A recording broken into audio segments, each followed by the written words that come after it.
Hi guys, welcome to Subhash Movie Reviews YouTube review channel. Here is the non-spoiler review of the film The Rise of Ashoka.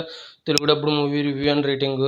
Poster చూసి ఇంట్రెస్టింగ్గా అనిపించిందని సన్నెస్ట్ ఓటీటీలో చూసిన తర్వాత నాకు ఎలా అనిపించిందని విషయంలోకి వెళ్ళేలోపు ఆల్రెడీ పెద్ద రివ్యూ ఇచ్చింది చెక్ చేయండి. దాంతోపాటు Patriot, కెడీ the devil, ugly story, మా బెగన్ 29 అనే రివ్యూస్ ఇచ్చేయండి చెక్ చేయండి. ఇంకా చాలా రివ్యూస్ ఇచ్చేయండి చెక్ చేయండి. నా కంటెంట్ చూడండి. నా కంటెంట్ నచ్చితే లైక్, షేర్, సబ్స్క్రైబ్ చేసి పక్కన ఉన్న గంట సింబల్ క్లిక్ చేసి నా ఛానల్ సపోర్ట్ చేయగలరు. మూవీ ఎలా అనిపించింది, story plot, plus points, minus points rating ఇస్తాను కాబట్టి నా రివ్యూస్ ఎవరి వరకు చూడండి. ఇంకా మూవీ విషయానికి వస్తే నాకైతే first half just okay, one time watchable, ఒకసారి చూడొచ్చు అనిపించింది. సెకండ్ హాఫ్ అయితే డీసెంట్ అనిపించింది నాకైతే. ప్లస్ స్టోరీ ప్లాట్ విషయానికి కనుక వెళ్తే హీరో రెవెన్యూ ఆఫీసర్ అవుదాం అనుకుంటాడు, కానీ ఊరిలో సమస్య వల్ల అవడు. ఆ తర్వాత అవుతాడా లేదు, ఊరి సమస్య తీర్చాడు లేదు అనేది రిమైనింగ్ స్టోరీ. ఇంకా హీరో సతీష్ నివాసం అంట పేరు. చాలా అంటే చాలా బాగా చేశారు యాక్టింగ్. ఇంకా హీరోయిన్ సప్తమి గౌడ, ఈ యాక్టర్ కూడా చాలా బాగా చేశారు.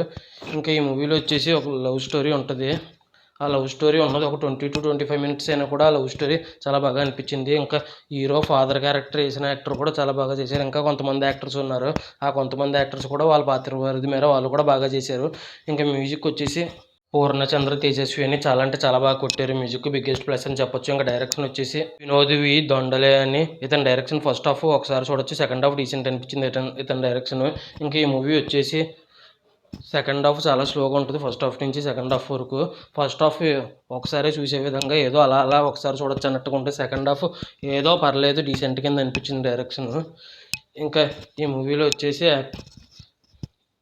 రొటీన్ అండ్ చాలా స్లోగా ఉంటుంది అండ్ ఏదో పర్లేదు అన్నట్టుగా ఉంటుంది.